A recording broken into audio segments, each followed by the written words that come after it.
और इस प्रकार आरंभ हुआ मगधपति धनानंद के सूर्य पर मौर्य वंश के चंद्रगुप्त का ग्रहण।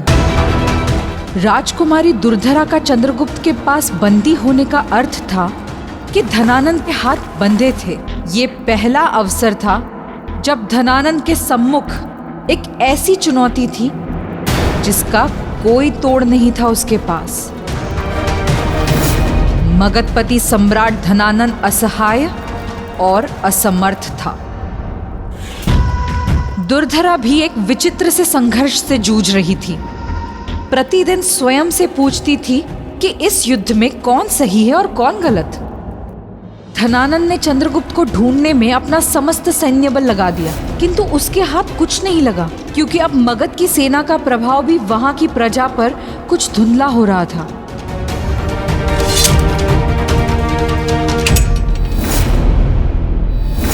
ऐसा प्रतीत हो रहा था कि धीरे धीरे राजकुमारी दुर्धरा भी चंद्रगुप्त और चाणक्य की इस क्रांति के वास्तविक उद्देश्य को समझने लगी थी।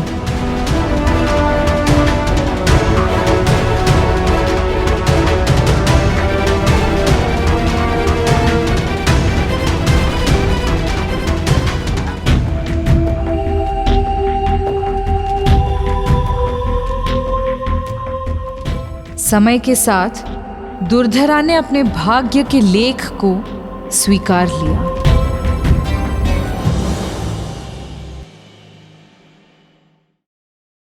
चंद्र,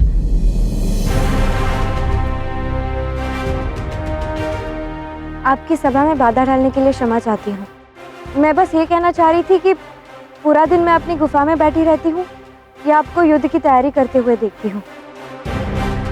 चंद्रगुप्त, तुम तो जानते हो कि मुझे चित्रकारी कितनी प्रिय है। अगर आपकी अनुमति हो तो क्या मैं चित्रकारी कर सकती हूँ?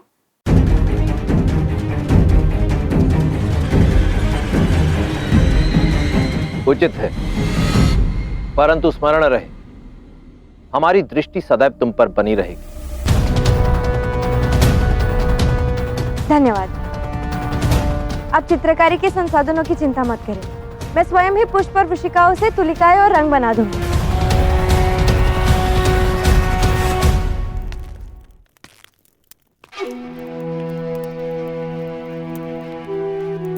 अपनी बहन को ढूंढने में धनानंद की असमर्थता और चंद्रगुप्त के दुर्धरा को अपनी बंधक बनाए रखने से मगध की प्रजा के मन मस्तिष्क से धनानंद का झूठा भय अपना अस्तित्व खोने लगा।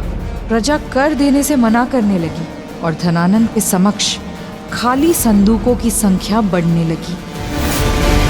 प्रजा परस्पर बातें करने लगी थी कि कदाचित धनानंद के जिस वर्चस्व और अखंड व्यक्तित्व की कल्पना उन्होंने कर रखी थी वो केवल उनका भ्रम था और निश्चित रूप से मगध में एक नए युग की स्थापना चंद्रगुप्त मौर्य जैसा साहसी और न्यायी शासक ही कर सकता है। मगध की प्रजा को आशा का नया चंद्रमा उदित होते दिख रहा था।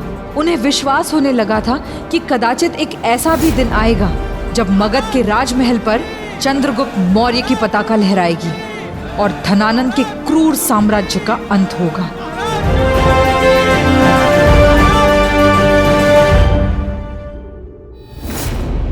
किंतु नियति ने अपने अगले अध्याय में कुछ और ही लिखा हुआ था।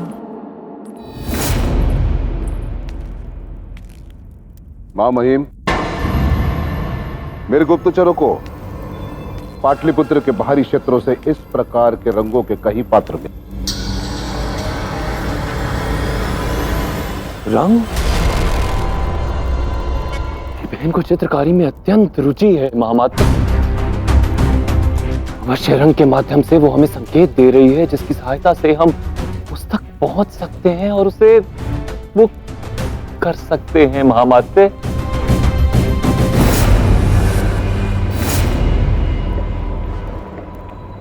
आपका अनुमान उचित है मां। हमने इस रंग का अनुसरण आरंभ किया था, परंतु दुर्भाग्यवश हमें कुछ नहीं मिला।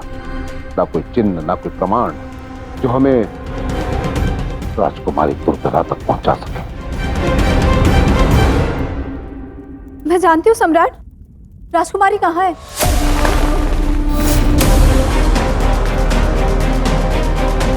सम्राट, मैंने राजकुमारी को कई बार इस रंग का प्रयोग करते हुए देखा है। मैं इसे भूल नहीं सकती। और ये एक दुर्लभ रंग है जो केवल एक ही प्रकार के पुष्प से बनता है। और ये पुष्प हवा महल के वनों के पास पाया जाता है। अर्थात वो दिल चट्टा हवा महल को अपने अधीन कर लेना चाहता है।